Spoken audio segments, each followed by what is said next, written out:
Hello. Before engaging with the theme of my talk, that is, Robert Grosseteste and his use of Arabic sources, I'd like to express my deepest gratitude to the organizers of this awesome meeting, Therese, Luis, and Richard.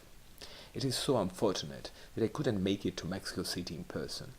Thanks for having me in this computerized, immaterial fashion.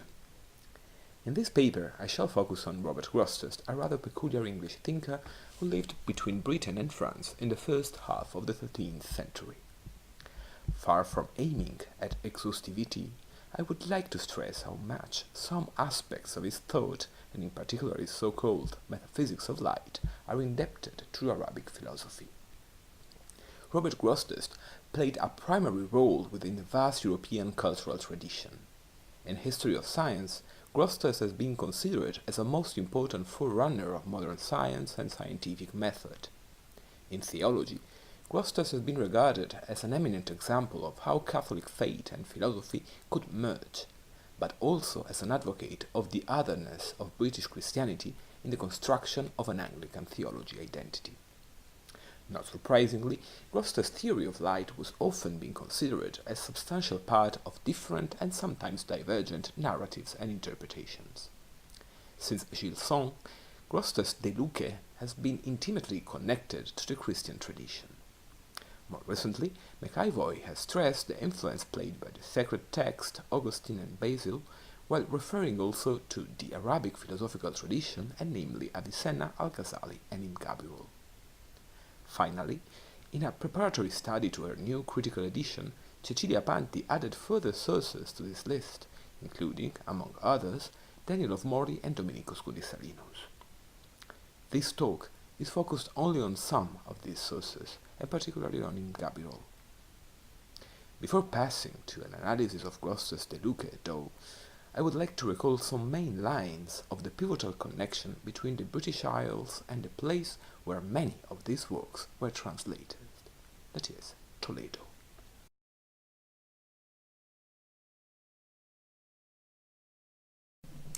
Latin translation of the most important works authored by these philosophers were completed at least by 1180 in Toledo by the translating team led by Domenico Scudisalinos. While many questions on the first circulation of these works are still answered, the connection between Iberian Peninsula and British Isles is meaningful and quite clear. Robert of Chester, Adelard of Bath, Alfred of Sarrachel up to Michael Scott, the Arabic into Latin translation movement has been marked by a great number of British translators who were moving to the Iberian Peninsula to later go back to Britain. The temporally and geographically closest author to Scudisalinos' theme is Daniel of Mori. Indeed, if we have to believe to what he himself wrote in the preface of his Philosophia, Daniel of Mori spent some years in Toledo around the 1170s. Daniel refers that he attended what would appear to be classes given by Gerard of Cremona and his most Arabic collaborator, Galippus, centered on the Arabic quadrivium and its many novelties.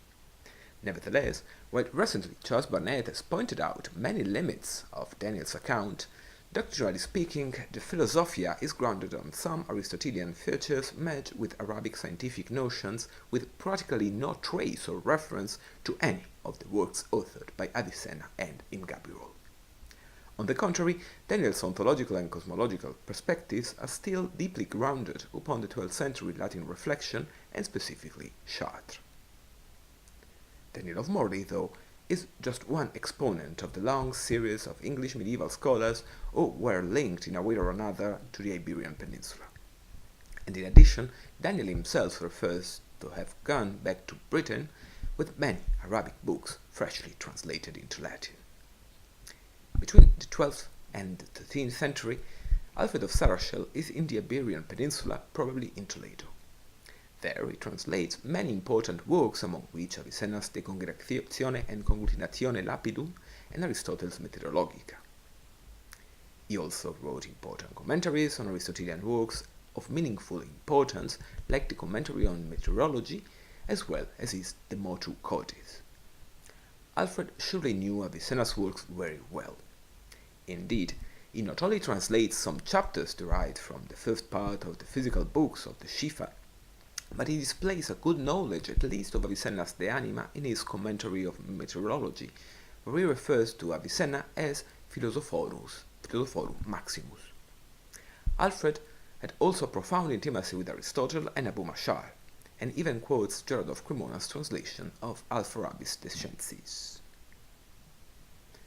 Within this vast knowledge of Arabic sources, did Alfred also know Avicenna's Philosophia prima and Gabirol?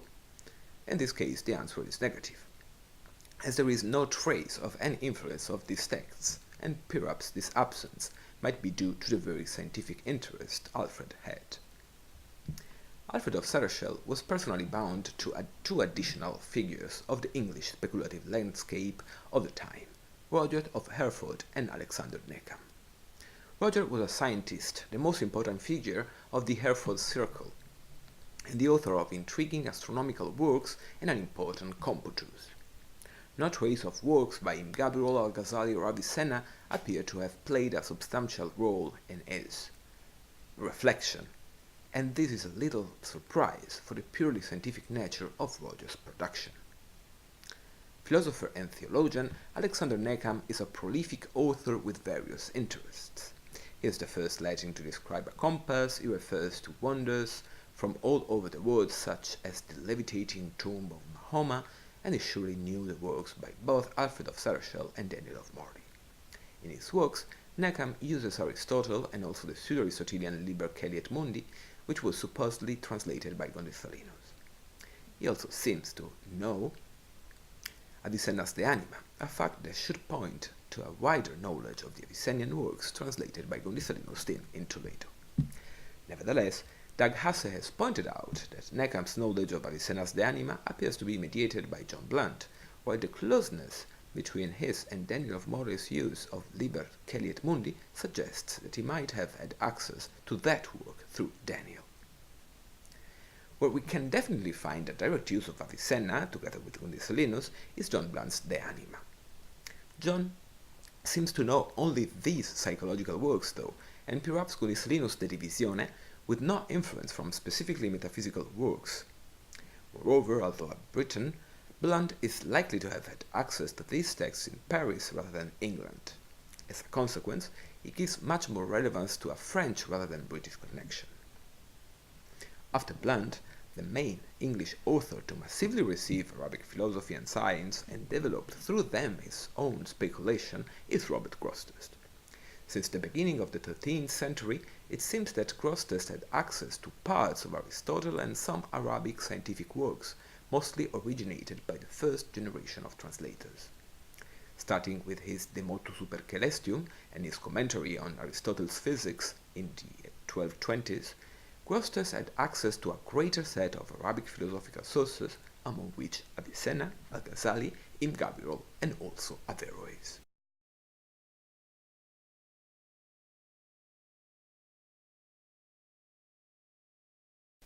Although Grosseteste's theory of light and his cosmological account are very well known, let me recall their main features. At the very beginning of his treatise, De Luce, Grosseteste states the main ontological thesis upon which his cosmology is grounded, the identity of light and corporeal form.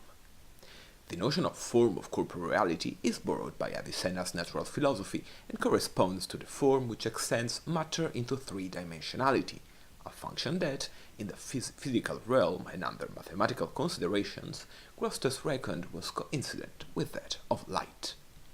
Light, indeed, has the property of self-multiplying itself indefinitely. Well together with matter, light can therefore extend it into the three dimensions. For Grosseteste, then, the universe has had its beginning with a point of light that extended prime matter into a finite sphere. I quote from Neil Lewis' translation.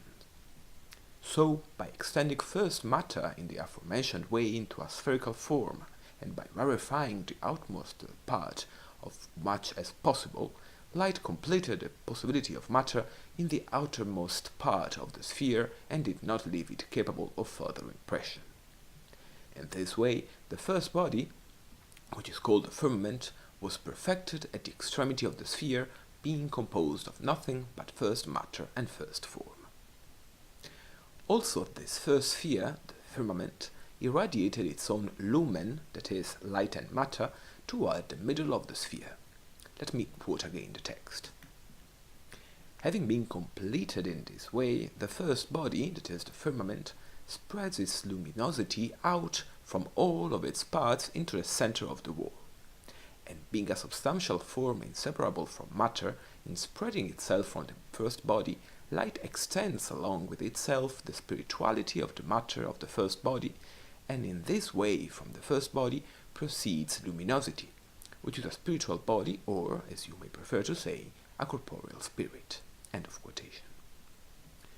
This emission of luminosity, lumen, from the first sphere gave origin to a second sphere, which is maximally rarefied and completed at the extremes and thence in the middle. The irradiation of lumen led the cosmic institution of a spherical universe mingled and progressively individuated within itself.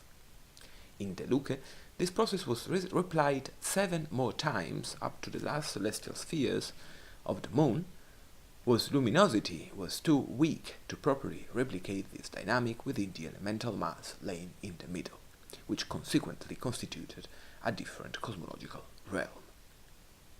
Scholars have engaged for decades with sources, scope, and implications of this fascinating theory.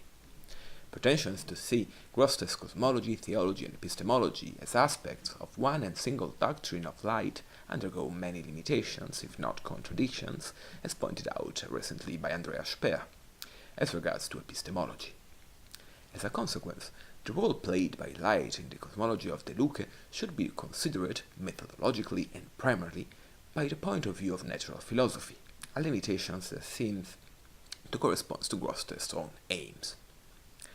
While it is true that, in his Hexameron, Grosseteste inserts his theory of light and his wider discussion of the 6 days of creation, it is also a fact that in De Luce, the English philosopher appears to be willing to ground this cosmology on natural philosophy rather than theology.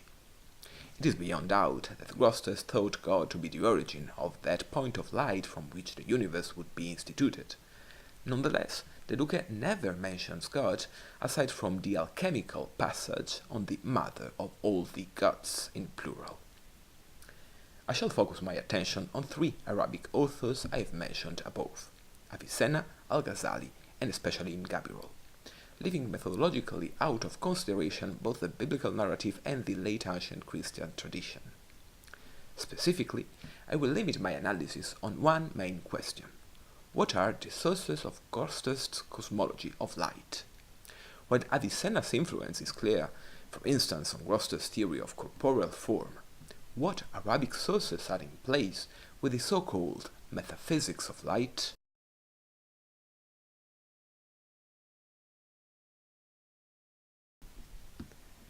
After Plotinus, the Neoplatonic tradition often relied on the analogy of light to describe the emanative process instituting the universe. Also in its Arabic Aristotelian developments, this metaphor is broadly attested, while there were also thinkers who resolutely denied any analogy between emanation and light irradiation. Among them, in his Philosophia prima, Avicenna explicitly refers to this possibility, pointing out that the analogy of light should not be used to expound the flow of forms from God. Rather than light, then, Avicenna underlines that this flowing should be understood through the analogy of the artist who has intellection of the form of the artifact. To a medieval reader such as Grosseteste, this remark made en passant during Avicenna's discussion of universal intellection might sound of minimal importance, especially in consideration of what was thought to be, at the time, the main introduction to Avicenna's system, that is, al-Ghazali's Maqasid or Summa theoricae Philosophia. As you know, in al-Ghazali's intention, this work was a preliminary and I might add, rather partisan exposition of Avicenna's philosophy, through which al-Ghazali could substantiate the criticism he was going to expound in his tahafut, or incoherence of the philosophers. As a consequence, many Avicennian doctrines exposited by al-Ghazali underwent a process of doctrinal exaggeration and or simplification. Al-Ghazali refers twice to light with a metaphysical and cosmological value. A first mention is introduced by the discussion of the 12 characteristics of the necessary existent, that is, God. Regarding whose being, al-Ghazali refers that it can be conceived by analogy to the relation of the sun with things reflecting light, the former being the source of light, which is only reflected by the others. A second reference to light is introduced while describing the institution of the physical world and the flow of corporeal form by the giver of forms, the separate intelligence closest to the sublunary world. This formal flow corresponds to the flow of goodness which departs from the necessary existent, providing everything with the best existence it can have. It should be noted that al-Ghazali further develops this analogy, clarifying that the irradiation of forms and light is different in its outcome only for the different disposition of matter. That said, it seems plausible that al-Ghazali might have been the source of Grosseste's Cosmology of Light. And while Grosseteste knew al-Ghazali's works, the final proof on a supposed influence concerning Grosseteste's theory of light is still a desideratum. Much more complicated, indeed, is the consideration of Gabirol's influence on Grosseteste's theory of light.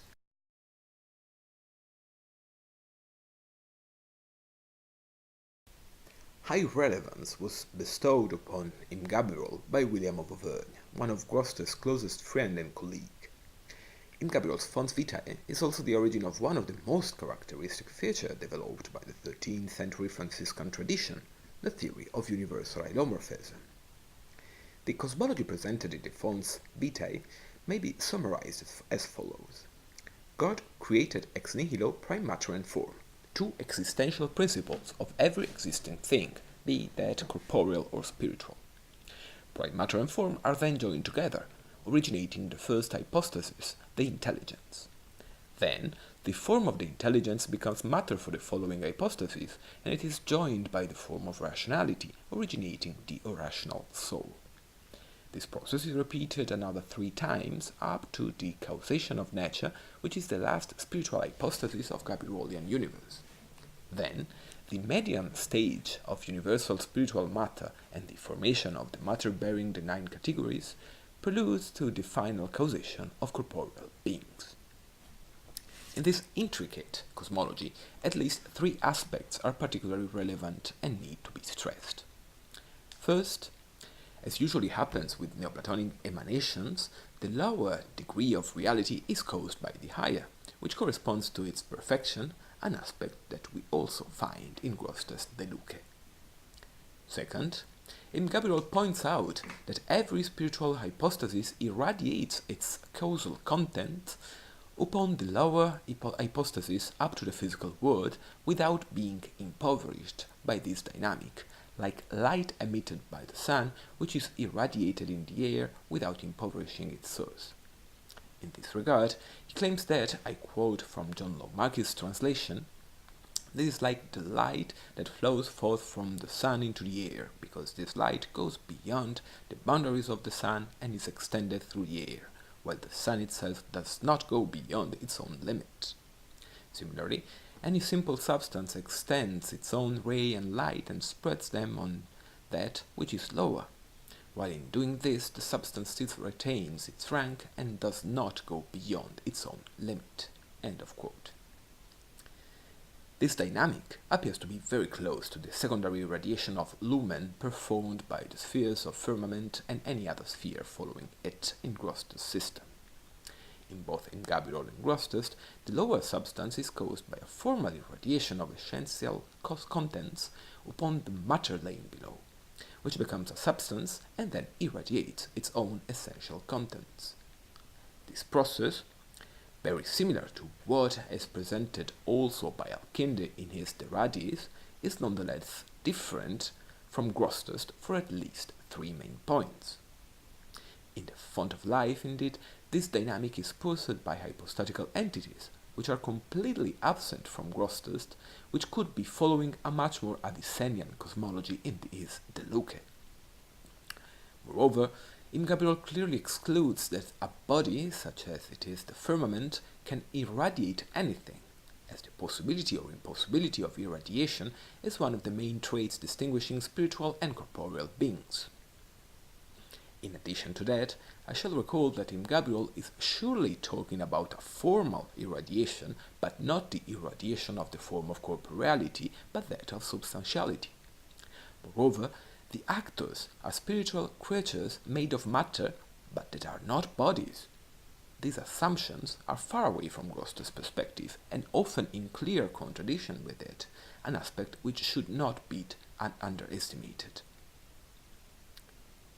Leaving aside secondary aspects common also to other sources, such as the body's three-dimensionality, the position of matter and form as simple substances, and the passage from the unextended point to the dimensional body, a third major point linking Gabirol and Grosseteste is the former's Rhetoric of Light, applied to the thorny problem of how to justify the differences between eternal and transient beings, since they both are originated by the same principles, matter and form. In this case, Gabirol suggests to, I quote, take the light of the sun as an example of this. For in itself this light is one. If subtle and clear air meets it, it will penetrate it, and it will appear in another diverse way from how it will appear in thick air that is not clear. The same should be said about form. End of quote. A few pages afterwards, Gabirol also clarifies that, I quote, but its orders, that is, the orders of form, are diverse in matter because the light from it was pure in the highest end, and the substance that sustains it was subtle and spiritual. Similarly, the light from it was extinguished, darkened, and cloudy in the lower end, and the substance that sustains that light was thick and corporeal. And the things between the extremes were according to the change of light and the thickness of matter in proportion to their distance and nearness. End of quote. Gabirol's solution, therefore, is to stress matter's progressive corpulence and thickness, by which the forms cannot completely join matter in the lowest degree of reality. To make this point clear, Gabirol usually refers to the metaphor of the river at its source and when it flows into a marsh, and, also in this case, the metaphor of light. Again, at a first glance, we can perceive a meaningful proximity with Grosseteste's remarks on the impossibility of the lumen produced by the sphere of the moon to complete the elemental bulk of the sublunary world. Nevertheless, there is one crucial difference. While Gabirol repeatedly underlines ad nauseam that this limit is posited by matter, while force and power of the form remain intact, Grosseteste makes clear that the impossibility to complete the last bulk is the weakening of light, non tamen fuit luminis huius potentia tanta, he claims, expositing a process which would be surely abhorrent for Gabirol, for the implications of form, light, goodness, and existence I mentioned at the very beginning of this paper. Gabirol further uses the metaphor of light in his Fonts of Life to ground various doctrinal points, like the union of matter and form, or that of spiritual and corporeal substances. In all these cases, the recourse to light allows him to present a vivid image of an ontological unity which is eminently that of matter and form, the principles of creatural existence. If we move from metaphors to doctrines, though, many of the proximities with Grosseteste suddenly vanish. Gabirol's ontology, hypostatical cosmology, and main metaphysical assumptions are absent from the Luke or even contradicted by its author. In addition, no trace of any of the functions performed by Grosseteste's light can be found in the Font of Life. There is no extension of matter or self-multiplication of forms. The celestial spheres are not discussed in any similar way to Grosseteste, and the form of corporeal reality is the penultimate form in Gabirol's long chain of being.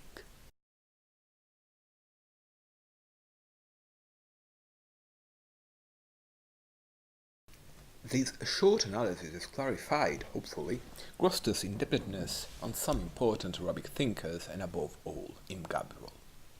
While Avicenna's influence on Grosseteste is beyond doubt concerning doctrinal cause like the form of corporeal reality, the cosmological description of how light establishes the universe appears to be grounded upon a different source or sources.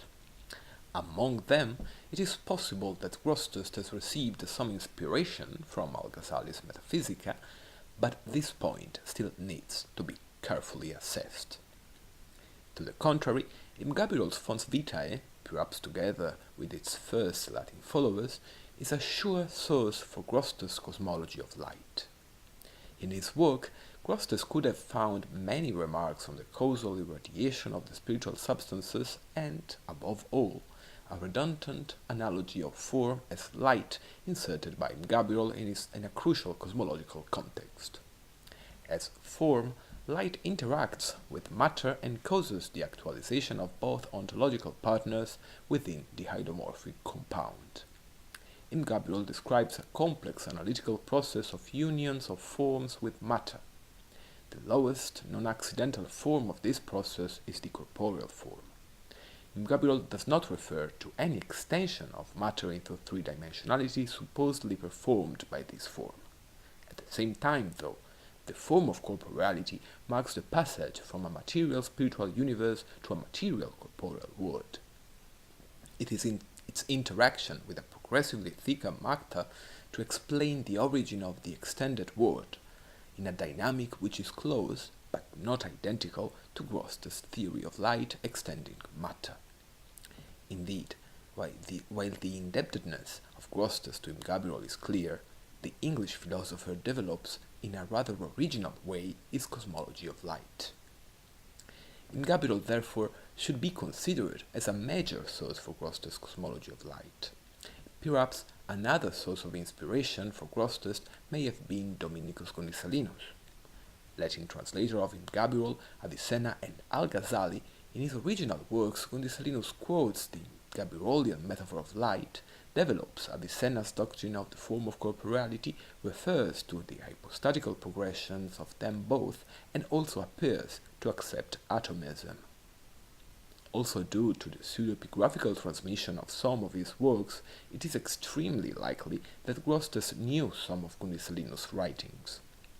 Nevertheless, it is almost impossible to establish whether Gundisalinus or Gabirol or them both have influenced this aspect of Grosseteste's cosmology of light. In general, it can be said that the Arabic philosophical tradition provided Grosseteste with central philosophical coordinates used by Grosseteste to root his theories in solid philosophical ground and to interpret some points of Aristotle's works. This is surely the case of his De Luce, but also of many of his previous and subsequent works. In addition, Grosseteste's cosmology of light is also steadily placed within a Christian theological framework whose importance, without being considered as the only qualification of Grosseteste's reflection, cannot either be diminished or even denied. This is made clear, for instance, by the role played by his theory of light in his Hexameron. Nevertheless, there is a third level of Grosseteste's cosmology of light that I have not mentioned, but which is of paramount importance. I am referring to the physical dynamic Grosseteste describes in his De Luce in terms of optics and mathematics. Some of the sources used by Grosseteste to develop this perspective have been identified. Nonetheless, it can still be perceived as that a substantial part of them is still missing. Scholarship then faces an impasse. On the one hand, Grosseteste's originality and even ingenuity is beyond doubt, and he surely has developed his sources in a rather original and personal way. On the other hand, though, Grosseteste is a medieval thinker, and medieval originality and ingenuity usually correspond to the original and ingenious reading of sources and theories that, as for now, we still ignore. A doctrinal analysis of the genesis of Grosseteste's theories, as well as their historical deconstruction, might reserve some big surprise, as for the history of how Arabic philosophy and science shaped vast aspects of the reflection of this peculiar English thinker. Thank you very much for your attention.